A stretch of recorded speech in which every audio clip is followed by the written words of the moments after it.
बर' बिजोंखौ फरायनो मोनसिगोन। बे मोनसे गोजोनथाव खौरां जोंनि थाखाय। आरो मोनसे खौराङा जाहैदों जे आसाम सरकारा आथिखालाव 22 कलेजखौ प्रभिन्सियेलाइज खालामनायनि बिथांमोना खोथा होबाय। आरो जेसेबां ड्रप पस्टफोर दङमोन 2013 मायथाइयाव 2017 मायथाइयाव ओमफ्राय 2019 मायथाइयाव जेसेबांनाखि ड्रप पस्ट थालांदोंमोन बेखौबो बिथांमोनहा मोनसे सावरायनायनि गेजेरजों बेखौ माने सुस्रांनायनि थाखाय राहाखौ लाबाय। आरो माखासे जोंहा गोबां जेंना दं, बे जेंनाखौबो जों सावरायदों।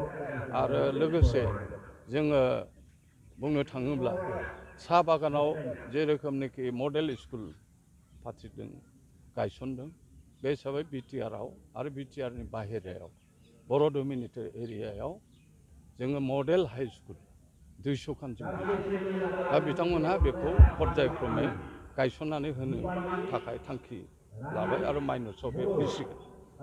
आरो बिनि बादैबो जोङो मोनसे खोथा बुंदोंमोन, एलपि स्कुलनिफ्राय आप टु सेकेन्डारिसिम जेसेबांनाखि भेन्सार स्कुलफोर दङ, जेसेबांनाखि फरेस्ट लेन्डआव स्कुल दं, जेसेबांनाखि सरकारि हायाव स्कुलफोर दं, बेखौ प्रभिन्सियेलाइज खालामनायनि बेबस्था। आरो बेवहाय मोनसे आरसिजेन कमिटि दाना होदोंमोन 6.3नि माबाखौ नायनो थाखाय।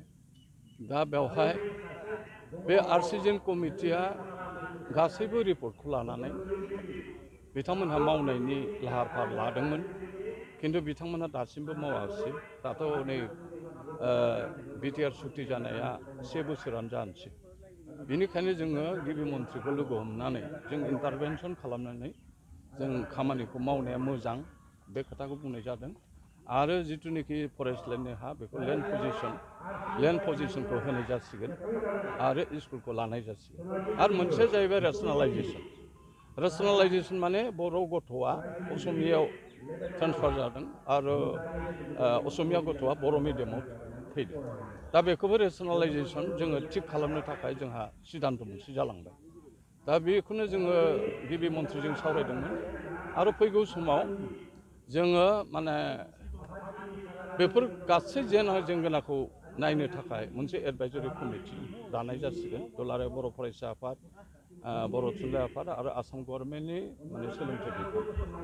दा बेयो मोजां खौरां नोंथांमोननो जों होनो हायो।